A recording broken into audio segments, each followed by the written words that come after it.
Hi friends, చాలామంది real estate agents బిజినెస్తో success కావట్లేదు. Corona time నుండి ఈ మాటను మనం తరచుగా వింటున్నాం. ఎలక్షన్ ఇస్తే సేల్స్ అవ్వట్లేదు. ఫర్ ఇన్ఫర్మేషన్, మా దగ్గర పనిచేసిన ఏజెంట్స్ లాస్ట్ 3 monthsలో 10 నుండి 15 డీల్స్ క్లోజ్ చేశారండి. ఇది మనకు సిచ్యువేషన్తో సంబంధం లేదు. కరోనా వచ్చినా, సునామీ వచ్చినా, తుఫాన్ వచ్చినా రియల్ ఎస్టేట్ ఆగదు.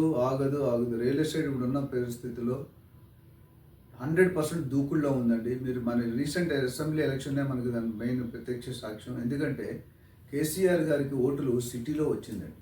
ఎందుకు వచ్చింది చెప్తా. కాంగ్రెస్ ఓట్లు సిటీ బయట వచ్చేయండి. ఎందుకు వచ్చింది చెప్తా. కేసీఆర్ గారికి ఎందుకు వచ్చిందంటే రియల్ ఎస్టేట్ వాల్యూని గత 10 సంవత్సరాలు ఆయన ప్రభుత్వంలో ఉన్నప్పుడు 10 రూపాయలు దాదాపు నాకు తెలిసినంత వరకు 80 నుండి 100 రూపాయలు అయిపోయిందండి.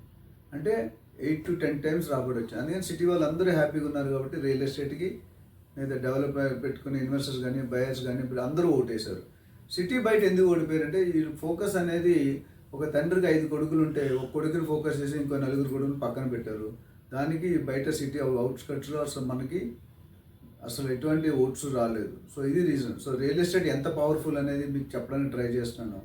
రియల్ ఎస్టేట్లో ఉండి సేల్ కన్వర్షన్ కావట్లేదంటే దానికి కారణం కంపెనీ కాదు, ఎండి కాదు, కస్టమర్ కాదు, సైట్ కాదు, ప్రైస్ కాదు, క్వాలిటీ కాదు. మరి ఏంటి? మీరు ఏంటి సారినండి? మనమే కారణం అండి. మన ఫెయిల్యూర్కి మనమే తవ్వుకుంటాం. సండే పూట, సాటర్డే పూట నేను చాలామంది ఏజెంట్స్ ఫోన్ చేస్తారు, సార్ మా అక్క పెళ్ళి ఉంది, మా తమ్ముడు ఫంక్షన్ ఉంది, బర్త్డే ఉంది, ఉన్నాయండి. అవన్నీ అటెండ్ అవ్వండి. ఫంక్షన్స్ డెఫినెట్గా వెళ్ళాలి, నెట్వర్క్ పెంచుకోవాలి. But at what cost? మీరు పడుకున్నప్పుడు, మీరు పని చేయనప్పుడు కూడా డబ్బులు సంపాదించుకునేవాడే రిచ్ మ్యాన్ అవుతాడు. ఇది క్లారిటీగా పెట్టుకోండి. బాస్ కోసం పనిచేసేవాడు రిచ్ అవ్వలేడు. అందుకని there is a book called rich dad poor dad. Rich వాళ్ళు ఎప్పుడు కూడా పడుకున్నప్పుడు కూడా వాళ్ళ సంపాదన రెట్టింపు అవుతుంది.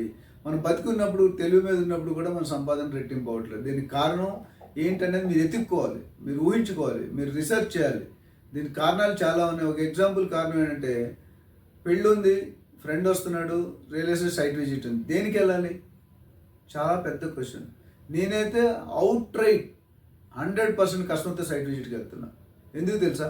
సైట్ విజిట్కి వెళ్తే మనకు తెలియని విషయాలు తెలుస్తాయి. తెలియని కస్టమర్ సాటిస్ఫై చేస్తున్నాం. కస్టమర్ కూడా మన కమిట్మెంట్కి సాటిస్ఫై అయ్యి డెఫినెట్గా మనతో పాటు వెళ్ళడానికి ట్రై చేస్తాడు. దీని మీద మరింత వివరణ కావాలంటే నాతో పాటు సంప్రదించండి. Thank you.